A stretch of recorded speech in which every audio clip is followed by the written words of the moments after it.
All right, let's start. Let's get into a big treasure trove of documents, of Ukrainian military documents that have been leaked. And what they show this afternoon is jaw-dropping. So people saying, oh, in the news, oh, we probably heard this before. You haven't heard this before. And if you look for this in the mainstream media, you're not going to find coverage of it in the mainstream media. And I doubt they're even scrambling to verify the veracity of these documents. So let's put up these Ukraine documents on the screen. These are, again, this is in Ukrainian.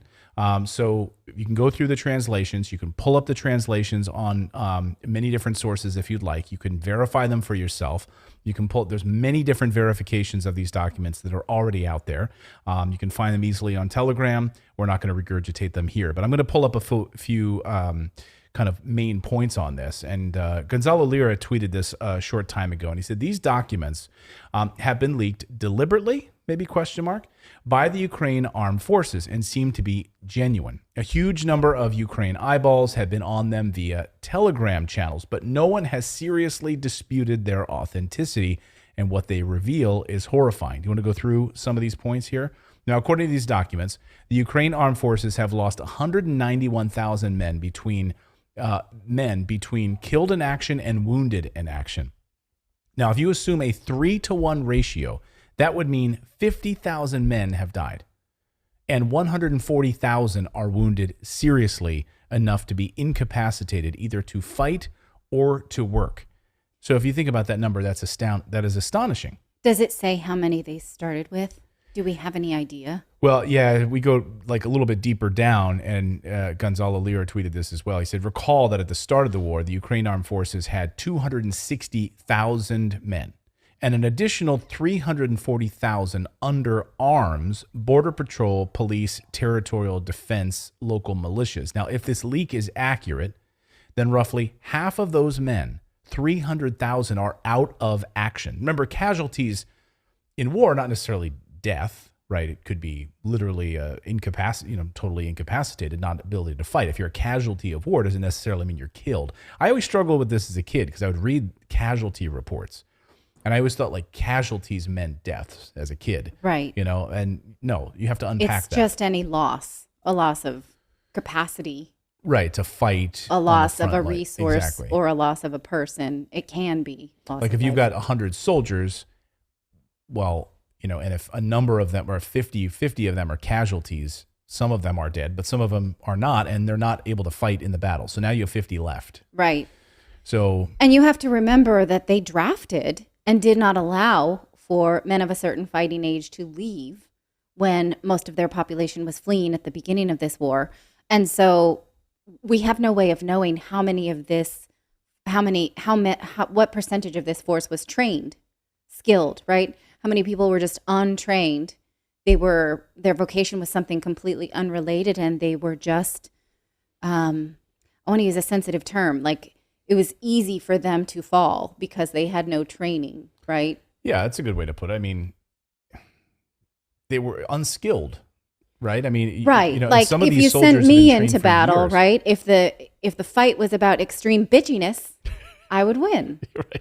Right? Not having a sense of humor about being targets to a war zone, sure, I'd win that. But if it was about, using weaponry, most of us are not skilled for that. These MIA could be killed in action, prisoners of war held by Russians, or complete deserters. Now, we've seen a number of videos of desertions or of groups, small brigades, saying we're done. We're throwing in our towel. We don't have any military support. We don't have arms. We don't have leadership. We're done. We've shown you multiple videos of that. Larry Johnson has done an amazing job cataloging that, former ex-CIA agent, our analyst, who we've had here on the show a number of times. It's estimated that they are 50% of that 191,000 number. That's about 95,000 men who are unaccounted for. Gone. 95,000 people gone. Like, where the hell are they? So then it begs the question, right, for those of us who are following along the West's continued support for this conflict is, what are we waiting for to have peace talks, right? If there's over half of the forces that have been depleted, if the United States and other NATO forces are saying, we will support you, but not with boots on the ground, then what? What could possibly be the plan other than continue to sign bills that say we are sending more aid. Well, as you pointed out, I mean, they've tried to conscript people who are over the age, right? People with mental disabilities that like they're literally trying to bring anyone they can. And there's movement towards a draft. Like, how's that going to fly? Well, we know internally that that's not going very well. Like the idea of a draft in Ukraine, not so great. The medical facilities also, according to these documents, are at their breaking point. Seriously wounded are transferred to hospitals in Europe, in Poland, and Germany. Now, I would love to know, any one of our viewers watching right now, let us know where you're joining us from around the world. I always love seeing where you're from. We have people from all over the world. Do you know of any local reports, if you're in Europe or parts of Europe, where Ukrainian soldiers have been taken for medical help? Please drop it in our comments and our chat below. And I get a lot of emails from you. I'm Clayton@redacted.inc. You can email me as well. Hospitals in Europe, Poland, Germany. So their medical facilities are completely overrun in Ukraine. The armed forces of Ukraine are running out of everything, according to these documents, in terms of weapons and gear. There is a specific complaint in these documents that is highlighted here by Gonzalo, is that the M777 howitzers, that they need oil, hydraulic fuel, fluid, and nitrogen. So they actually need nitrogen for a working, not for the firing of it. From my understanding, it's from the recoil of it, that liquid nitrogen for these to work. This would mean that the equipment is not durable enough for extended combat. And we also know from reports, we covered this last week on the show, that a lot of the Western equipment that is being sent simply they're not able to man it. Yes. They not only can't they man it physically because they're under heavy bombardment, but they don't have the training to man it. Right. And this has been a story going on throughout the war. Go ahead, David, please. Well, I was just going to say, did you guys also see the story where I think it was CBS retracted their story on less than 30% going to where it's supposed to go? Mm-hmm. They actually redacted that story and pulled it because it was... we have a whole. Truth, we're gonna dive deep into that in tonight's show. We actually have a clip from CBS that we're going to be showing coming up a little bit later, because they're now having to walk that back. But again, that same story, the CBS story, which we'll get to, echoes what CNN had already reported months ago about how all of these weapons and materials that are going to Ukraine, they can't track it. And we've done stories here on the show about it. Most of these weapons, or a large portion of these weapons, winding up on the dark web, being sold for a huge profit. Because as CNN quoted, that a lot of times they cross the border at Poland and they are loaded into private vehicles. As in, if you just get in line, as in a carpool line, when you pick up your kids from elementary school, you could get someone to load up your truck with whatever is sitting there ready to go into battle, right? So this is not how that is supposed to work. Gonzalo also tweets this. In short, these leaked documents, which have been circulating for several days and have been examined closely by enough Ukrainians that we would know by now if they were fake, lead a disinterested observer to conclude that the Ukraine armed forces are about to collapse. I mean, we've been saying that for a few weeks, and the evidence seemed to support that now in eastern Ukraine, specifically, at least these soldier leaks that we've been hearing from on the front lines, and soldiers at the prisoners of war telling what's going on. The truth is starting to come out. I mean, in a big, big way. And the mainstream media now just simply can't ignore it, although they're trying to. Like, they're literally trying to spin it any way they can. The New York Times out this weekend with some ridiculous reporting that Aaron Mate was laughing about this afternoon. One of the sentences from a New York Times report this afternoon made me laugh. It said, Russia captures a nuclear reactor and fires upon itself. Like, that's literally the thinking behind this that makes a lot of sense. So Russia captures a nuclear reactor in Ukraine and then fires at itself. Like, that, they're scrambling at anything now to try to dig this out. Yeah, I'm not sure how that. But this always comes on the heels. There seems to be like a cyclical pattern to these types of stories as we start to get information about just how bad it is for people who are fighting inside Ukraine, how many people are dying, how sad and desperate it is, right? And then Western media and Western governments say, oh, but we're sending more money, so it's okay, right? It's going to be okay. And I think it's time that the rest of us resign ourselves that it's not going to be okay. People are going to continue to die. Peace talks need to happen now, right now. Yeah, and it doesn't look like that's going to happen because now Vladimir Zelensky is asking for more money, and we'll get to those numbers. They just approved, the Biden administration this afternoon approved billions more to Ukraine. So we'll show you those numbers a little bit later in the show. But Zelensky is now, as the gray zone has reported, the polling, they're trying to get as many soldiers as they can right now. So the gray zone reporting that Ukraine is now they're pulling people out of prisons in order to fight on the front lines. This is something that Gonzalo Lira, though, reported quite early and was silenced and named a conspiracy theorist for saying, and he was in Kiev reporting these things. Yeah, and so now, according to the Gray Zone, I mean, this is reporting from the Gray Zone, once condemned by Ukrainian officials and imprisoned for sadistic torture and other things, leaders of the notorious Tornado Battalion are free now under Zelensky's orders to go and fight for them.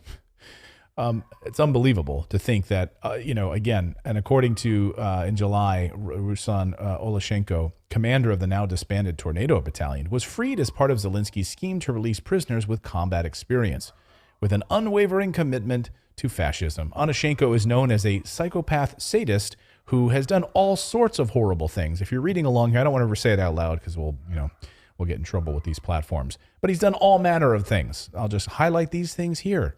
Yeah. On and on the list goes. But these are the people that are now being involved in the fighting.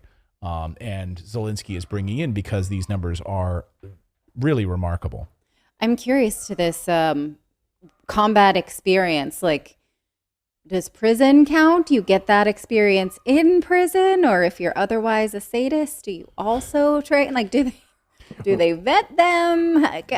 There's so many questions. He was so bad. Imagine being so bad in the Ukrainian military that they send you to prison. And we've seen horrible things coming out of this war, right?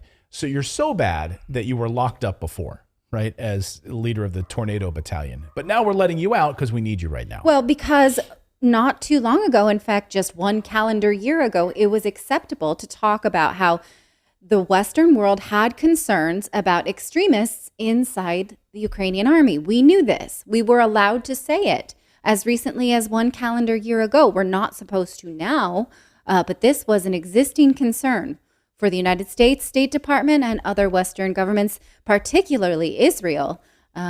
So we knew this before. We pretend not to know it now. Yeah.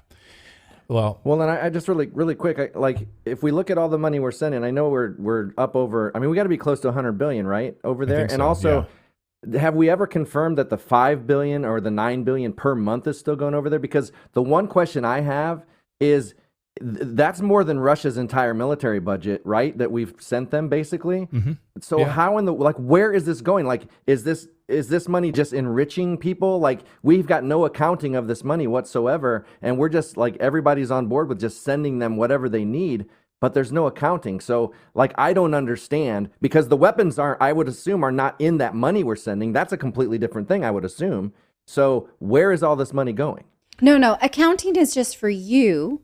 When we get to the segment later on about how you need to file your taxes just to the letter, right?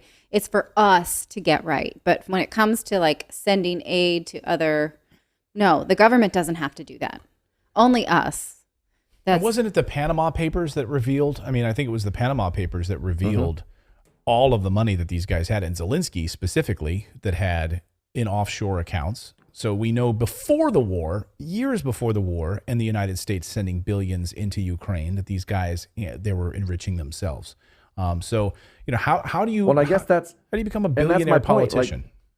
Yeah, look at Afghanistan. Once we got out of there, we realized that was just a way for them to send money in and then send it back to the pockets of all these people. And how are we so naive to think that that's not exactly what's going on right now? Because there's zero accounting. So it's like we're just going to send them an endless amount of money while we're dealing with inflation here. We're dealing with high gas prices. We've got so many things, Medicare for all, just healthcare, everything we could be working on here, homelessness, and it's all going over there. And the thing I don't understand most is there are people that are cheering this on. We have a super chat from someone that says, do you think Ukraine is being depopulated so it can get rebuilt and repopulated? I mean, I don't know if it's in those direct terms, but it's absolutely being used, right? It's absolutely being used as a field for war. It's a proxy war. And as one of Ukraine general just recently we featured here on the show talked about, Ukraine is being used as a test bed for any testing of weapons possible. It's literally just a launch pad for this. Yes. That's what it is. It's like, here's a canvas, just use our country and level our country. And as Noam Chomsky said, there's only two ways this ends, right? Ukraine surrenders, there's a peace agreement, and Eastern Ukraine on Donbass and et cetera isn't shelled anymore, and it's under Russian control. And that's it. End of story. Or Ukraine is wiped off the map. There's only two ways this ends. I mean, if there's a third way, I'd love to hear about it. But it's not going to, I don't see another way. So those were Noam Chomsky's thoughts.